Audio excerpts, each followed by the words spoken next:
Ndikuriyo Emile imba muri Muyange ya mbere mu Gatumba ipoto ya 25. Mbere yuko ntangura kugwara ubuzima bwanje nari umuntu nkora mu bintu by'ububare, gufasha mu bantu botsa inyama, nja kumbabura, kubapeperera ibintu by'imbabura bya gacoma. Hama ndateba rero ndagwara, nije narondera byose ndosoka utwo duhumbi tubiri nkadusimbana. Watangiye kugora gute? Natanguye kuvyimba amaguru, mvyimba inda, mvyimba amatama, mvyimba umubiri wose gushika naho ntahaguruka naho natembera. Igihe bagupima ni ingwara bagutora? Igihe bampima bantoye ko ngwaye igitigu, umutima, ivyo navyo ni ibintu bisaba amafaranga atagira ukwangana, byose ncasanga bisaba amafaranga gushika naho naciye nguma mu nzu ndavuga ati nta kundi Imana niyo nyene izobifasha. Abarundi ndazi yuko mukunda gukurikirana abantu bagowe, nashaka ko mwotuvuna muri izi ngwara turimwo mukadufasha tukaraba ko twesura kuba abantu uko twahora, ubuzima bwacu bugatembera nk'uko bwahora, tukaronka imiti yo kwivuza, tukaronka agafaranga ko kuza turagenda kugura imiti twahora tugura kubera ubuzima bwaricaye. Uwo yariruka, uwo mwana yamaze kumeruka yariruka, na jewe nariruka. Twabonana ku mugoroba none ubuzima twese bwicaye turaho mu nzu gusa.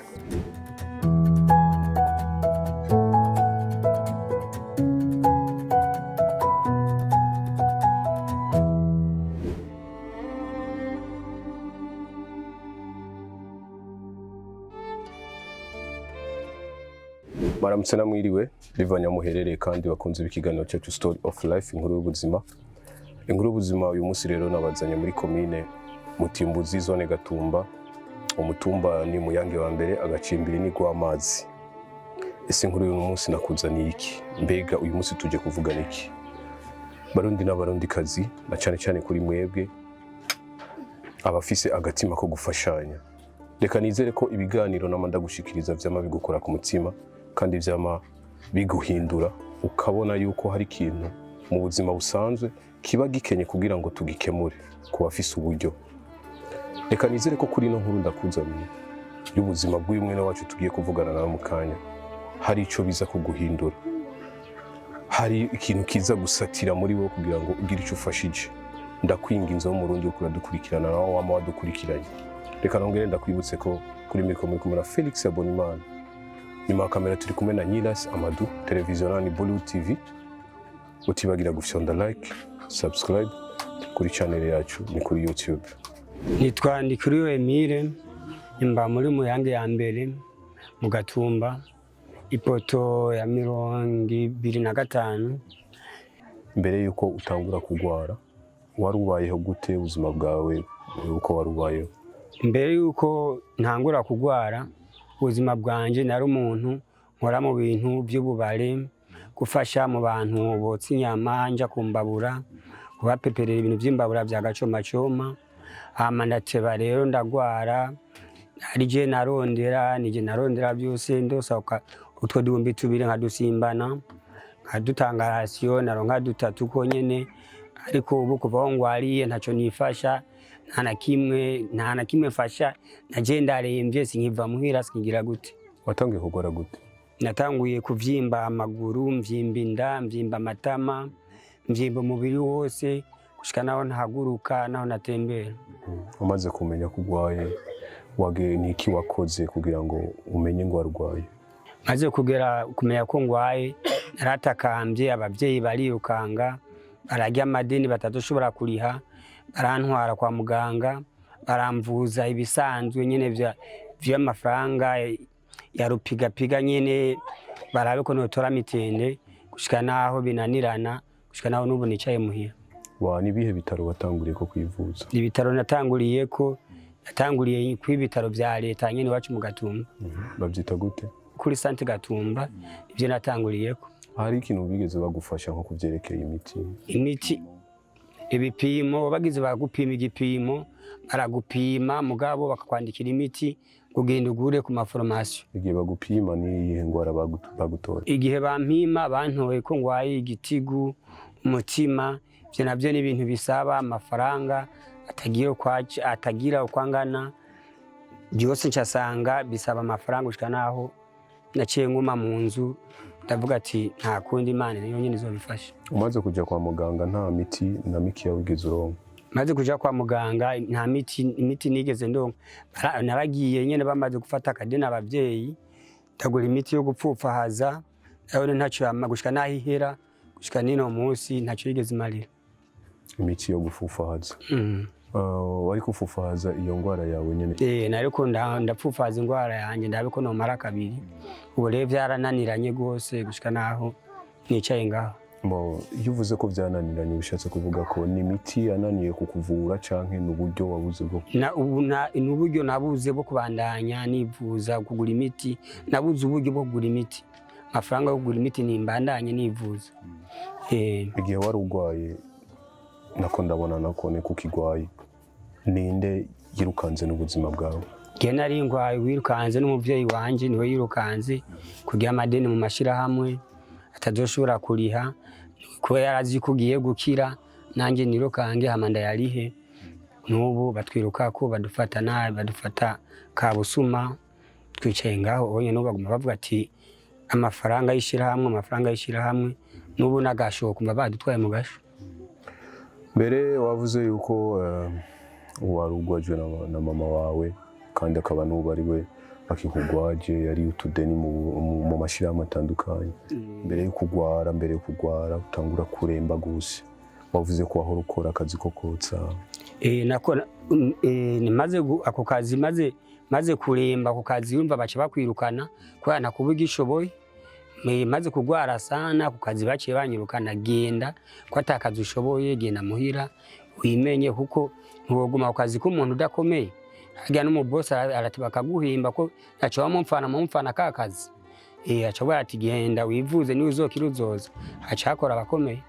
Ibitaro bingana gute waraciyemo uri kuragerageza kwivuza? Amavuriro maze gucamo namaze guca nko mu mavuriro ashika kuri 3. Aho hose bagerageje kugufasha? Aho hose n'amafaranga, urumva naho hose n'amafaranga, uvuze ati ndagiye bakwandikira imiti, uvuze ngo gupimye ku buntu, akwandikira imiti utagira amahera, urumva nta gishoboka. Muri uko kugwara kose nta bagira neza baraje kukuraba canke abantu abari bose canke amashirahamwe atandukanye yoba yaragufashije?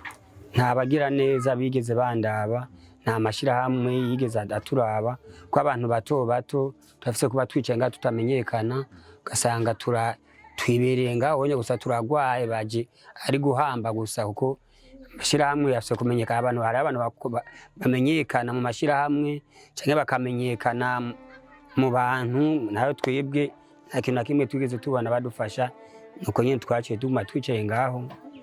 Nyuma y'ubwo buzima bwo kuvuga ngo warotse inyama waragira nte, ubundi buzima musanze mubayemo bumeze gute? Ubuzima tubaye mu buzima bubi sana, amazi yaraduteye, amazu yarabomaguritse, ubu ntitugira naho turyama naho tugira gute, bamwe turi mu buhungiro, turi mu mahema, abandi nabo nyemba bafise ahumutse barashira agashitinga imbere y'umuryango, nta gahengo twigeze turonka na gatoya. Niki usaba nko ku muntu canke ku barundi bene wacu bariko baradukurikirana kuri kino kiganiro cacu, ico usaba kugira ngo ubuzima bwawe bwongere kandi bumere neza, ongere kandi ube umuntu muzima, usubire ku mirimo yawe ya misi yose wahora ukora? Ico nosaba ko badufasha, bakadufasha iyo miti tukaja kwa muganga, kubera ata bushobozi dufise, turaba ko twobandanya imirimo yacu twahorako dukomeye. Ko ufise inguvu ararondera, udafise inguvu naho urumva ko ari nuguhwera, nta kundi uca witegura. Urafise impapuro z'ibipimo vyose bari barakugiriye? Impapuro z'ibipimo zose ndazifise, mugabo ndaziraba gutyo nyene kuko ntaho nozijana ata amafaranga ngo barampe imiti, nuko ziraba gusa ndazifise. Ndabona ubu amaguru ya sana yari yaravyimbye, n'inda isa nyene niyavyimbye, kugira ngo bituburuke gatoya, niyo miti nyene yagerageje kugufasha? Niyo yagerageje kumfasha iyo miti, niyo yagerageje kumfasha iyo miti, yego kugira ndonke nyene akamitende, niyo nyene miti nagerageje kumfasha nta yindi. Nukuvuga nyuma yo kubura ijya miti ingwara kandi yakirongera kandi yisubiranye.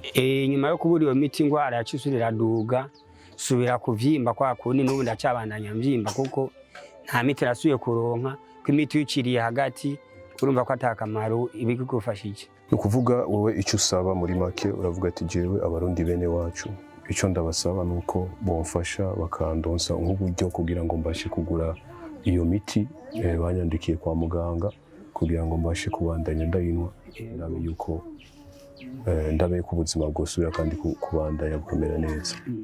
Nibwo mu bundi buzima ugerageje gucagagura mu bundi buzima bwo kugwara ubuzima bwo kugwara ninde muntu yakubaye hafi ni buhe buzima na izihe ngorane yagiye arahura nazo mu gihe warugwaye warurembye n'ubu mbona ukigwaye? Nta wundi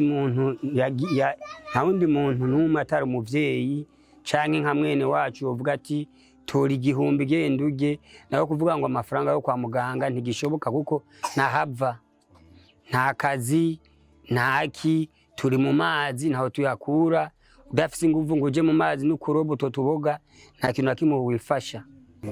Mu bindi mubereho bisanzwe novuga nko mu muryango hagati nta n'abandi bantu muvuga ati ngo reka mwikoreko canke iki kugira bagira ikintu ngo bafashije ntabari?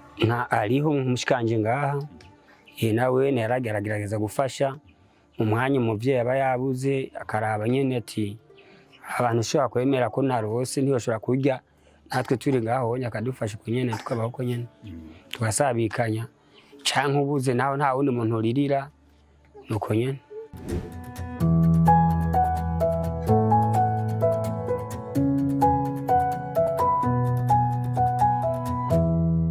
Ego barundi bene wacu nkuko mwavyumvise ikiganiro ni cya kindi nyene ni story of life, inkuru y'ubuzima. Murabona ko ari inkuru idahumuriza cyane, ndabona ko ari inkuru isinze iteye agahinda. Tugerageze muri bwa bumwe n'urukundo nyene kumwe twama tubinginga kumwe abarundi tuzwi ko turi abantu bakunze gushigikirana. Twumvise ko hari byinshi yagerageje kutuyagira ariko ahanini icyo asaba n'ubufasha. Jewe nawe birashoboka muri bwa bumwe n'urukundo. No basaba cyo baba bafise nico bodufasha tugasubira bakadufasha imiti tugasubira mu buzima bwacu nkuko dukomeye tugasubira kurondera nkuko twari tuzi cyo boronka cyose nico boduha baba bakoze. No kuvuga urasaba yuko bo kugurira imiti bakongera bakakuvuza no kuvyerekeye gufungura bakanagufasha kugira ngo ubashe gufungura. Reka tugushimire cyane. Nongera ndagusaba ko wasubira kwibutsa bariko baradukurikirana izina ryawe. Nitwa Ndikuriyo Emile mba mu Gatumba mu yange ya mbere. Reka ndangize ndabashimira cyane bakunzi bacu bariko baradukurikirana ku kiganiro cyacu Story of Life, inkuru y'ubuzima. Twari kumwe n'umushitsi wacu umugwayi wacu Ndikuriyo Emile. Ni Ndikuriyo Emile niwe twari kumwe uno munsi. Ico asaba sikindi aravuga ati jewe ntaragwara nari nsanzwe nkora akazi kanje nije nari ntunze umuryango wanje ariko ubu naragerageje guca hariya no hino ndaca mu bitaro bitandukanye ndagira ibipimo bishoboka babashije kuntora ingwara y'igitigu ariko iyo ngwara nari nagerageje abavyeyi bariruka mu mikoro yabo mike barajya utudeni mu mashira hamwe ariko byaranse kubera iki uburyo bwabaye bukeya imiti yose nahora nkoresha yaramperanye. None icyo ndabasaba barundi bene wacu nsaba yuko mwosubira kandi kugira akagatima k'urukundo mukamfasha kugira ngo mbashe kuronka ya miti nongere kandi ndonke n'imfungurwa kuko imiti nk'iyo ndiko ndayinwa bisaba yuko mfungura. Yavuze ko na kenshi iyo miti yanayironka ariko bivanye nuko yafungura nabi cyangwa ugasanga rimwe na rimwe arabuze n'ivyo afungura. Ivyo vyose byamuteye kandi kongera kandi gusinzikara. Barundi bene wacu muri bwa bumwe n'urukundo reka nongere kandi ndabinginge dufashanye dushigikirane ndazi ko byose bishoboka. Reka ndanginze ndakwifuriza amahirwe no mugisha kuri yo wese ufise agatima ko gufasha abarundi bene wacu na cyane cyane abafise ingwara zitandukanye nk'aba bariho benshi bagiye bagwaye ingwara zitandukanye. Reka nongere ndakwibutse yuko nimba ufise ico ubasha guterera kugira ngo uyu mwene wacu abashe kuronka imiti kugira ngo yongere asubirane mu buzima busanzwe, yuko woca kuri izo nimero ubona zigenda zinyuragirika aho hasi. Nongera ndakwibutsa ko kuri micro wari kumwe na Felix Yabonimana.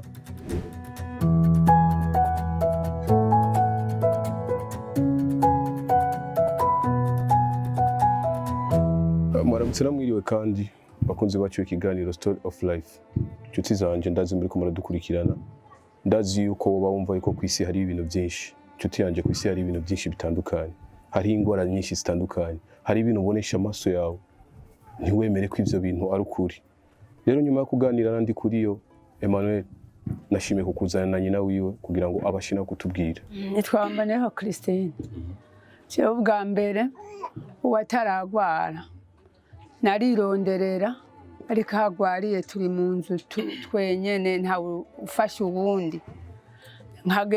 Ndagenda menga turiko turakira vuba nkaje tudeni mu mashirahamwe nkazana tugafungura umwanya nabakigwaye twajya igihe kirekire bakaza none baranyishuza nkaburiyo ndadukura bagasura bakabarampimye aha kwizosi bapima aha bambwira wo vyogenda gute kugira ngo ukire. Barambwira muganga mbona bisaba naho nyene kugenda kwibagisha kugira ngo izosi rimere neza. Nikoreye aha inyuma niho haba bari inyuma kubera haraduga habandanya haduga kukubura amahera yo kugenda kwivuza. Ariko ikitubabaje aho turi mu nzu turahamagarana nta numwe avyira uwundi. Ntabo bamashirahamwe ntawe ugira ngo baragwaye nabo barakenye bari mahema baranyishuza kandi babona ntavyuka ntaja no hanze. Ivyo rero turagwaye igihe kirekire. Ivyo rero bigaca bitumwa n'iki nuko amazi yaduteye batari budufashe nabo batifashije. Umuntu wakwishuza ati wari tudani mwishira hamwe none reka tukubabarire bivana nuko abona nawe abuze hajyama. Ariko twebwe uwari ngaho niwe hanene go nk'uyu munsi yashoboye watari hari arashobora kuduga buri minsi 3 atakintu twironkeye kwa mashira hamwe yoyo basa n'abantu menga babanje gutenya barabe yuko twokira. Je nanje ico nifuza nko kwivuza aha ntikorera naho nitwarira amazi baka n'imiti iriho warigeze aha hose niho wagarukira. Nkidandariza utuntu ngo nk'amahera hose niho wagarukira niho wacigiye uhagararira kubera amahera make abaho. None nifuza yuko menga mubishoboye mwodufasha tugasubira kuba abantu nko twahora turi abantu kera. Nuko nukuri tutaramera uko twararondera bitangaje. Uwo yariruka uwo munsi tukajya Wiwe nanje bwaca tukajya iwanje nta nabwo twabura icyo dufungura. Ariko umenga shetani yatuzingazinze iratwifatira mu minwe umugabo n'uburyo buto. Nico noshikako je mbere kugira ngo mbonenga no kwizera biriko biratangura kumvamo kubera turabura uduntu dufungura n'amazi yo kwibombo nkaho mu nzu atari amavuravura twirekeye ntayo turonka. Amazi ayo we tuyatumye ashaka ko tumuhijana iryo jana tukaribura ryuko tumuhangwa atuzanira amazi. Uyatuzirana nawe adusaba ijana kugira atuzanira amazi kuri iryo jana tukabibura tukafa kunwa y'amavuravura.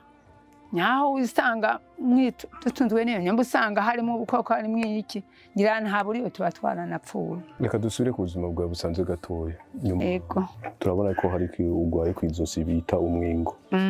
Watangiye ko kigwara ryari? Uyo mwingo utanguye kuduga aho tugwariye aha aniho bagarukira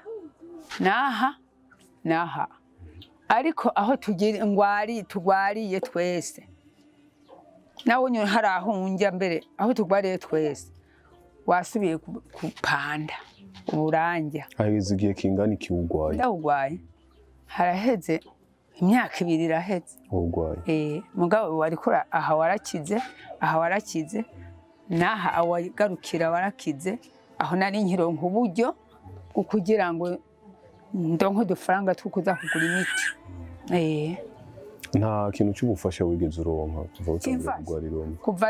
kuva nagwara nta kintu kiramfasha kwa muganga ugiye tije banumva mbabara hakwizosi naha muganga akwandikira imiti inde ku farumasi ugure y'ibihumbi 10 ya bingahe ugaca unyonyera ugaruka ntushika kwa muganga ubu rero urahare kumfunga njyamye mw'impeme mpemye ngaja numva ijwi riraha kubera imiti ngahema umenga ijwi riri mu mutwe nkihorera nkaryamira nkumva njyamye impemu ziriko zirakatika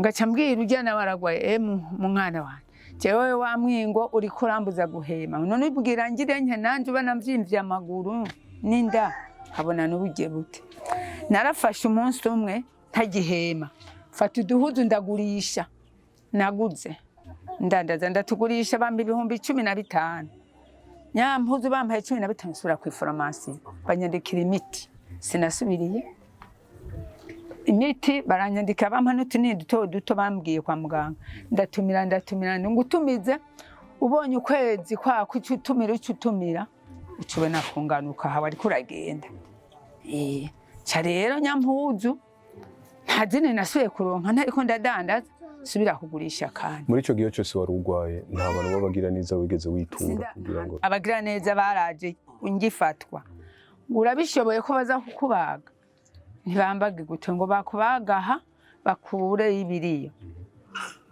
abandi nabo ngo urabanza kwa muganga nuwabona atakivako uzoheza ugende bakubage kwa muganga mwiyo miti mbona aho urakize ndagufyonza uremeye ndikoreye birakunze usuye kugangura ubu bimwe ni nibishabo ubu ni nkusubiye kuduga kamena umutwe aha